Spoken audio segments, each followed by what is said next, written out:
Welcome back to Dad Life Gaming for the second episode of Alone in the Dark for the Spooktober Dad Life Halloween based spooky whatever. Anyway, last episode we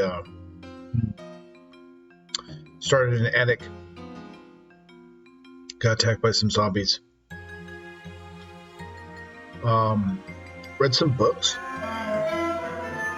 spooky sound, heard spooky sounds, got a sword, you know, you've been here, you watched it. Well, let's continue. Oh. There we go. We found some human stew. Oh, I also think I ate some crackers? No. No.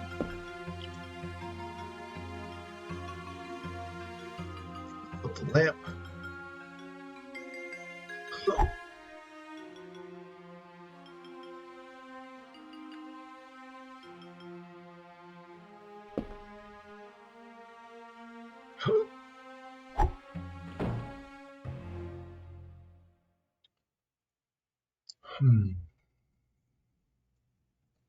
Don't need that anymore.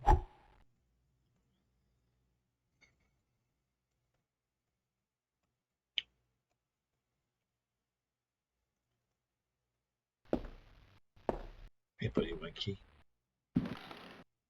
Alright.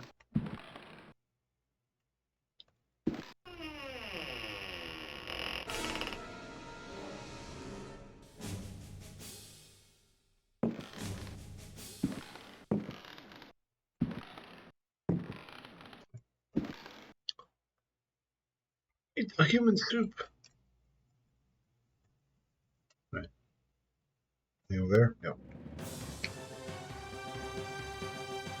Alright. He's placated.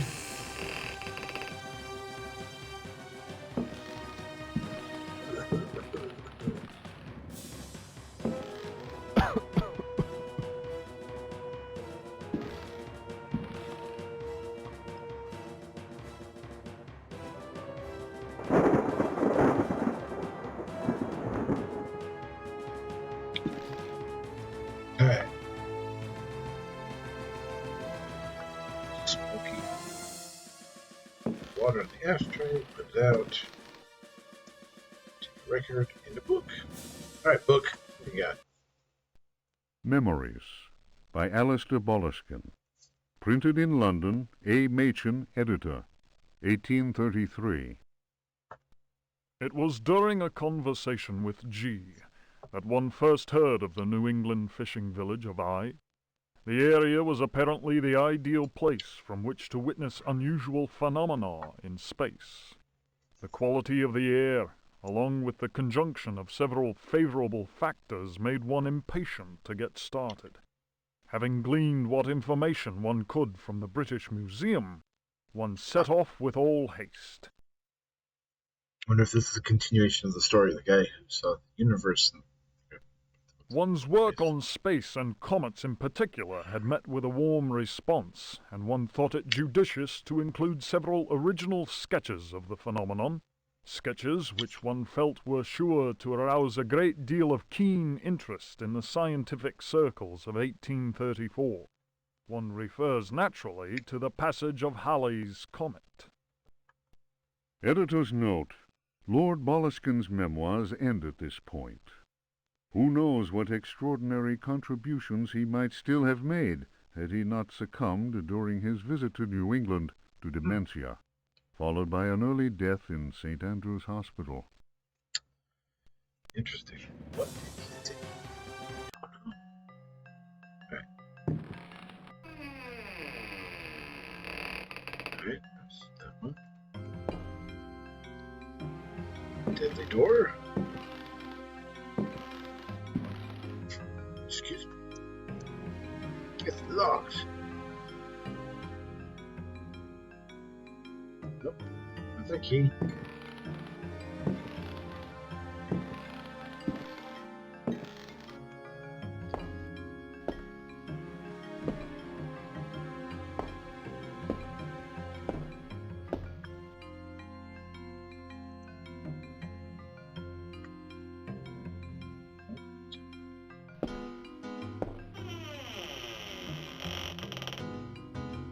be. Let's see. Oh, run. There we go. Alright.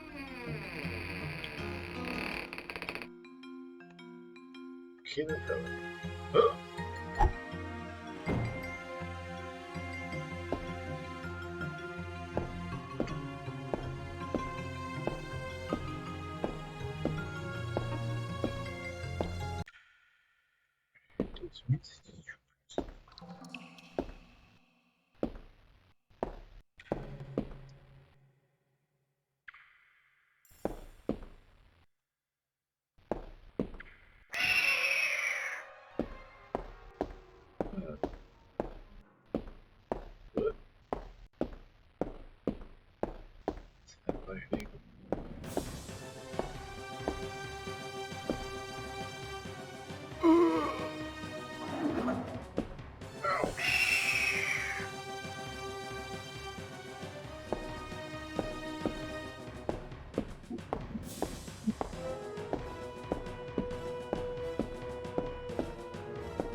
I hate those stupid.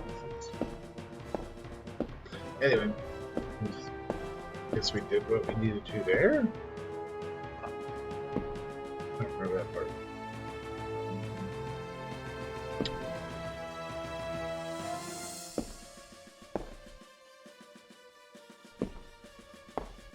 So we go in here.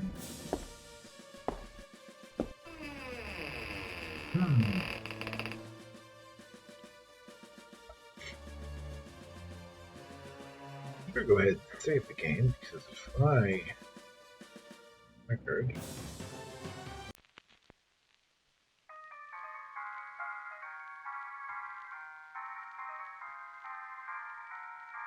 Children's posthumous.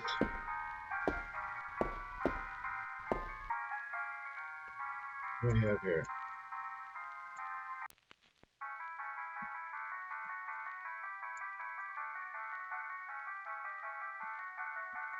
No damn you. Alright.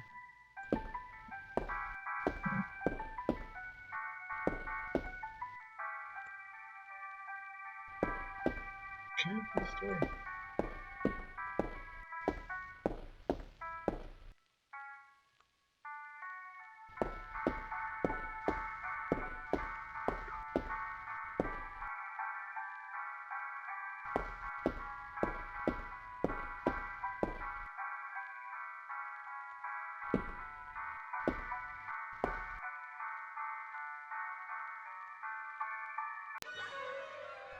Spiders! Oh no!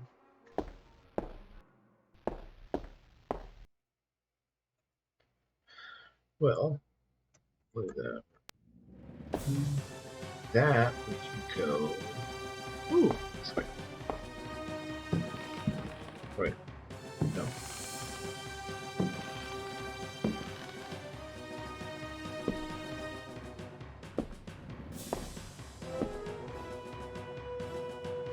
Oh, there's two of those triggers. Go to the library. Nope. 360-degree nope on that one. I don't know what's behind that door.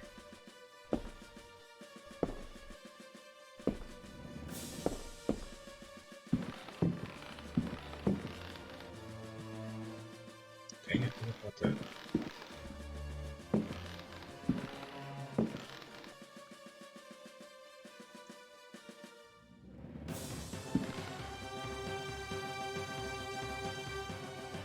A block.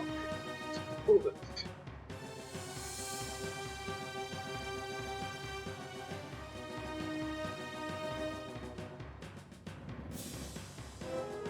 Alright.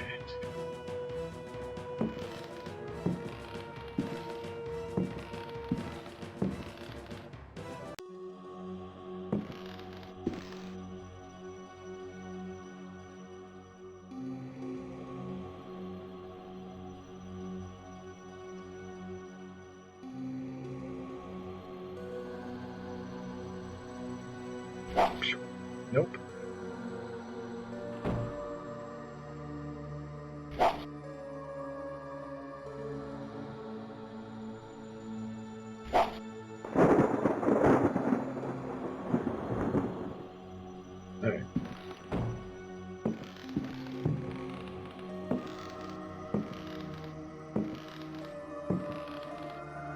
those are some pretty nightmarish pictures.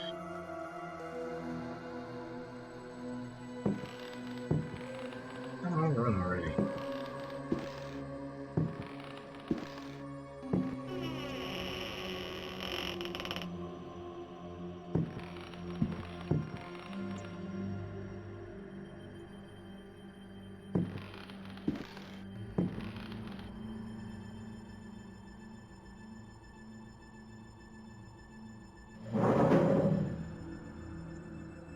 Search.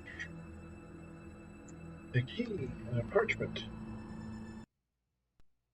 The Creatures of Night by Hubertus the Bald. Translated from Latin by his brother in prayer, Fratre Johann Marcus. Of monstrosity. You who read me know that night engenders monsters, and that night creatures exist. The accursed book of Abdul al-Hazred is clear on this matter. That is not dead which can eternal lie. Unhappy he who knows that book. Unhappy he whose eyes alight upon that foulest of texts. Unhappy he who implores the standing stones, for he will free the powers of darkness. Interesting. Of the pit. Stagnant waters are like the memory of men. Beneath the surface calm, clawed beasts await, and are known to initiates as the deep ones. Awaiting his prey, the deep one seizes him and drags him down to the abyss, where Dagon, the cruel god, swims and reveres him whose name may not be pronounced. Of libraries. Unhappy he who flees the prowler. Unhappy he who meets the prowler erring among the books. He generates the vagabond that comes from other spheres. He believes the vagabond does not exist. We have yet to encounter the vagabond, but...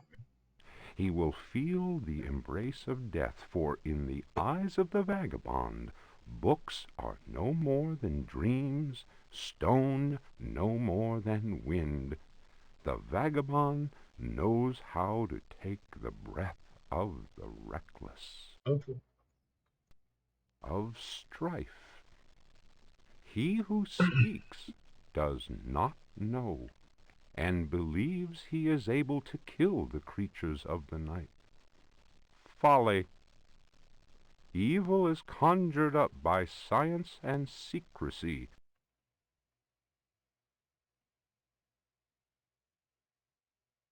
All right. He who prowls among books. Of strife. He who speaks. He who prowls among books will perish by the blade. He who flies in the dark caverns will scream in fear. He who swims in the depths will evaporate. But he who believes he knows, knows nothing. He who knows says nothing. Of death. There are domains more terrible than death. That is not dead which can eternal lie. Each creature is conjured up and is not dead, but returns to the origins. A monster, a science. Steel kills the vagabond who never dies. Translator's note. Here ends the manuscript of Hubertus, who died in the library of the convent of Teruella in the year of our Lord 1666. Requiescat in pace. All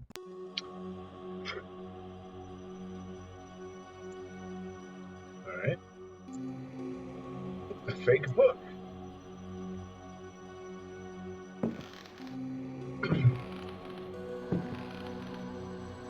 Why is all that important? because the next location we have to go is right here. It is black. What do we need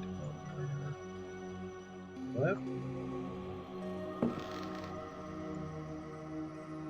And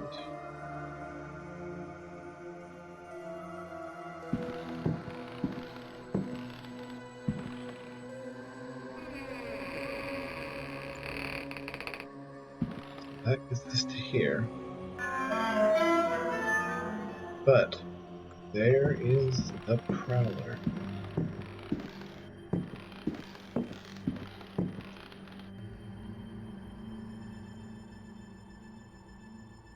I don't remember correctly, the Prowler like just walks right through everything. Yep. Just like, nah, dude.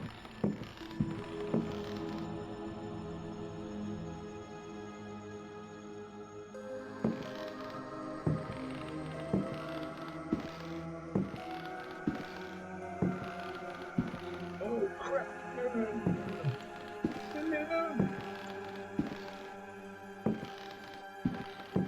It's like, no, man, I just walk right through stuff.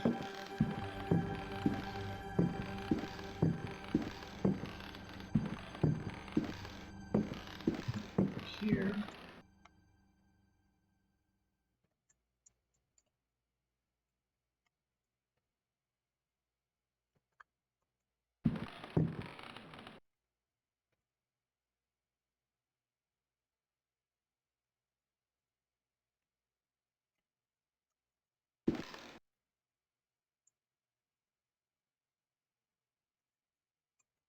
Can't freaking stick me, get this, man.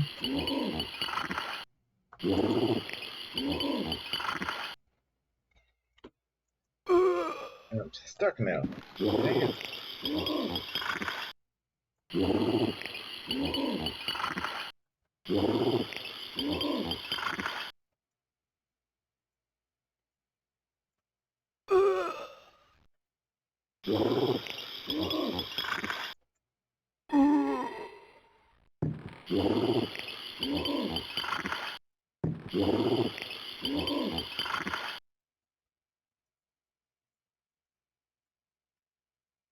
I sure do.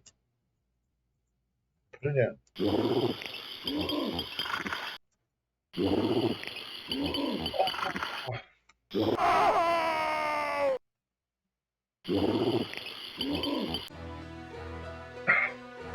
I hate that part because that one's less about mechanics and more about finding the radio. It's a very odd, angular location.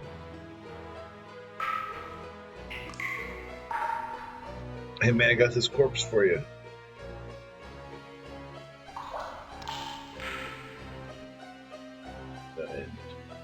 Question mark. Alright. I'm gonna go ahead and just get us kind of back to where we were at. Alright, we're back. Now, I believe I saved it. Yep, I've already saved the game, so we're gonna try this again here. Freaking whatever the hell that is.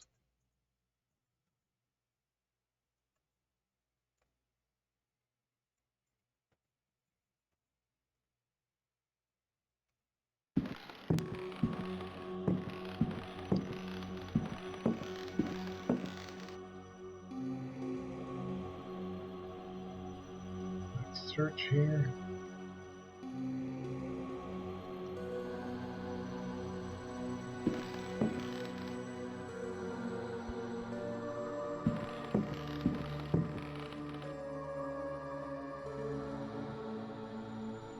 There it is. Read the fake book. Okay. Get in there. Quickly.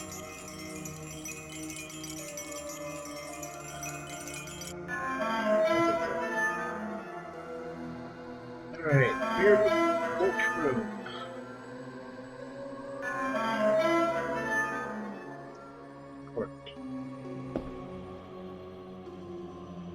Weird dagger. Sure. Nope. Parchment. Gonna leave that book. That book.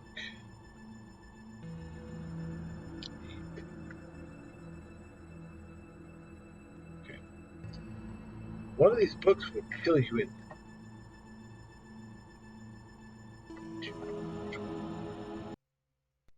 Juan Luis Jorge, De Biblioteca. Reflections on the power of the verb in certain texts. Archaeo. Translation does not alter the occult power contained within such forbidden texts. The malevolent energy is in no way diminished. The spell, the reader. Sorry. Translation does not alter the occult power contained within such forbidden texts. The reader will understand that, in the light of these revelations, I would be foolhardy to continue quoting from the text I have before me. If spoken aloud in its entirety, it would surely awaken powerful and malignant forces. I will go further and say that simple reading of some of the more technical passages describing specific practices is in itself a perilous exercise.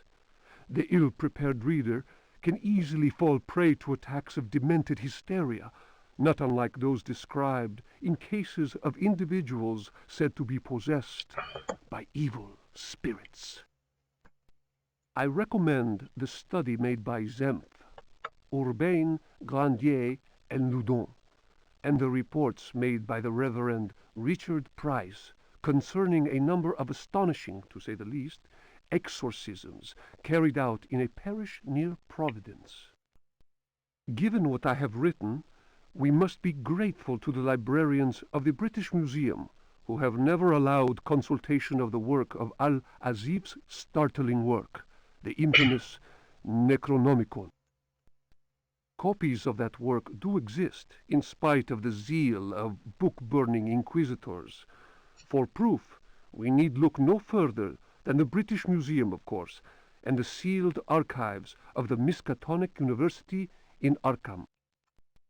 Other examples of books whose evil can be unleashed by any thoughtless reader are von Jutz's von Unersprechlichen Kulten and the abominable De Vermis Mysteries by Ludwig Prien, whose sordid death should be a lesson to all those tempted by a study of the occult. Alright, so that one doesn't kill you. Other one, absolutely will. And obviously this is the paramount. Save it again. So I think one of these daggers will actually kill it.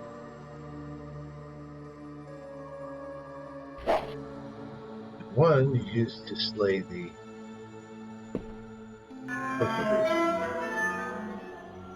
Alright. Yay.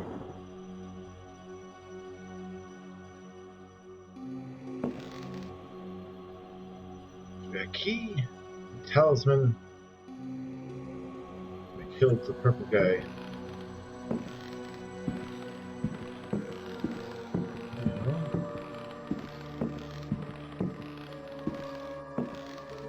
Got our lamp.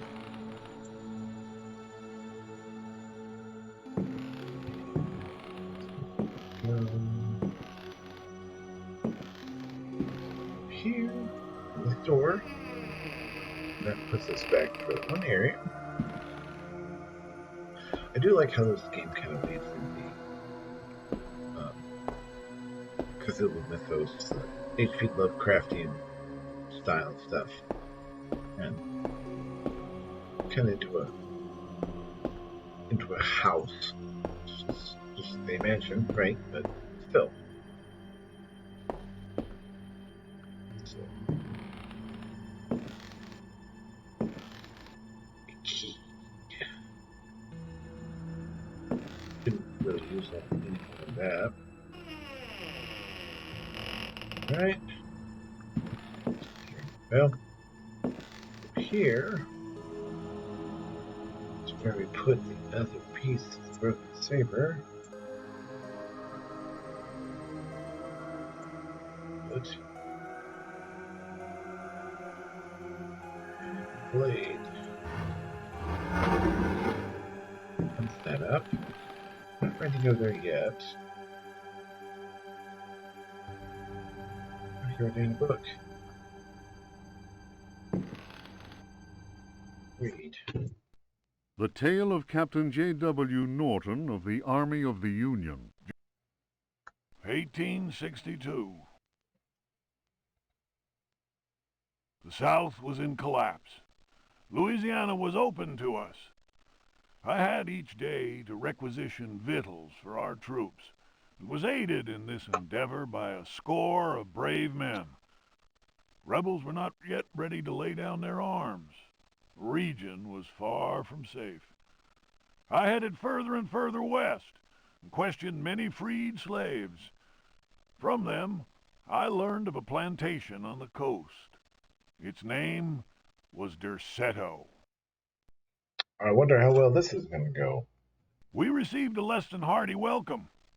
Only Pickford, the owner, behaved in a friendly manner. While my men counted cattle and grain reserves, I learned what I could from him. Man was most unusual and possessed an extraordinarily cultured mind. At nightfall, I gave orders for the men to bivouac at Decerto. Pickford invited my second-in-command, Lieutenant Patterson, and myself to dine. And our host proved a most entertaining conversationalist. While coffee was being served, Patterson went to inspect the men's camp. The cigar Pickford offered me was so acrid that my head began to spin. I remembered campfire tales of fellow officers trapped by devilish Confederate tricks. My mind floated in a foul and dense fog, from which emerged the enlarged and deformed face of Pickford. He grinned at me. Patterson's return chased off the nightmare. I heard shouts and firing from outside and found the strength to take out my revolver. I fired 3 shots. Pickford fell to the floor. Patterson then helped me out of the burning house. The air was filled with smoke. We resembled a company in disorderly retreat. I saw slaves leaping into the flames of that inferno. They were trying to save Pickford's life. So, interesting. That explains the weird cigar, which is like that. Still. Alright.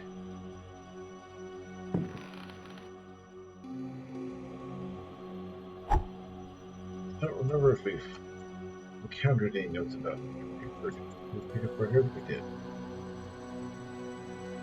Alright. Run, buddy.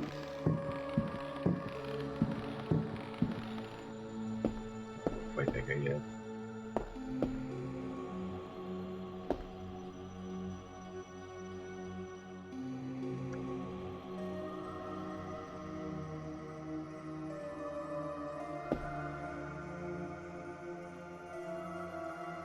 Find them. Okay, I guess I'm gonna have to fight that guy. Don't want to do that, but I'm gonna go that way anyway.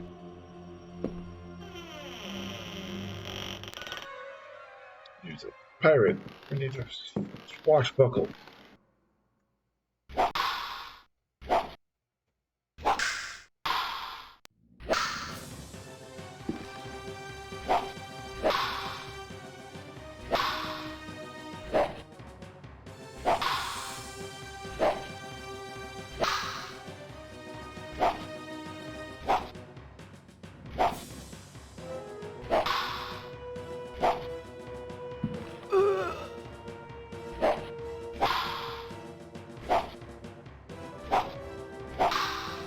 You gotta like sword fight.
book. I don't even remember there's something else in here. Alright. Daemonia Particularis, Signs and Rituals. The ritual of invocation demands that the officiant be pure. We have already described the complex operations to be followed in order to call those that sleep in superior dimensions. We shall, for the present, limit ourselves to the sign of mutual recognition used amongst their number by adepts of the cult of the Old Ones. The sign also serves as protection when in the presence of a servant of evil. The sign resembles a blessing, save that the first and little fingers are both folded beneath the thumb, whilst the second and third fingers are held up. It would appear that this sign has no effect on adepts of a certain rank with knowledge of particular secrets contained in the corpus demonicus. The use of such signs is not without considerable risk to the user during any attempt to call upon those from without. Alright.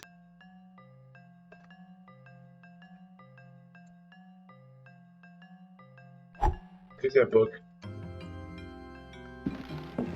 Alright.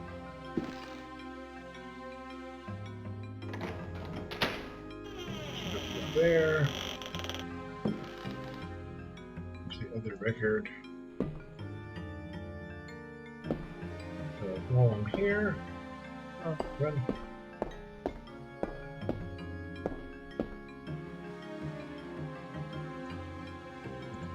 Use that one. Key. Nope, apparently not. Apparently can't do that. Okay. Oh, I hate this part.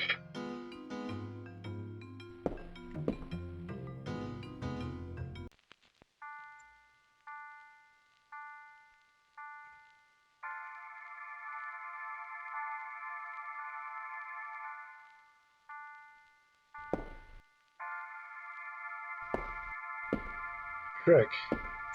Get the key. Get the heck out of here. Don't touch them.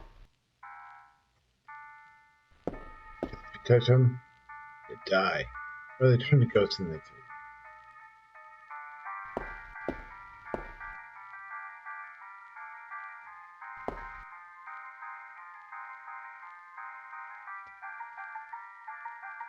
Way out.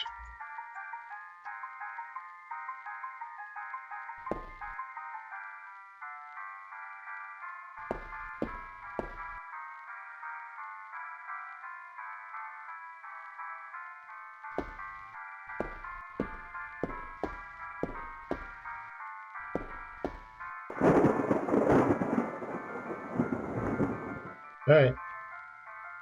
That's fun by me.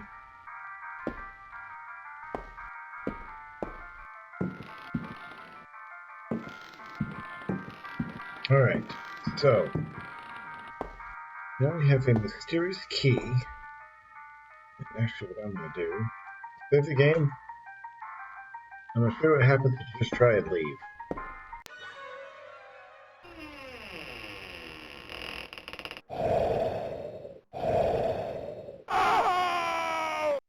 Whee! Fine. Alright. Actually, now I think about it, that's probably a good place to leave off for this episode before we continue down into the catacombs. So, that being said, thank you again for watching. Hopefully you've enjoyed this spooktacular dad life gaming. And I will catch you next time. Take care and have yourself a good evening. A spooky evening? I don't know. Whatever. Thanks for watching. Like, subscribe, whatever.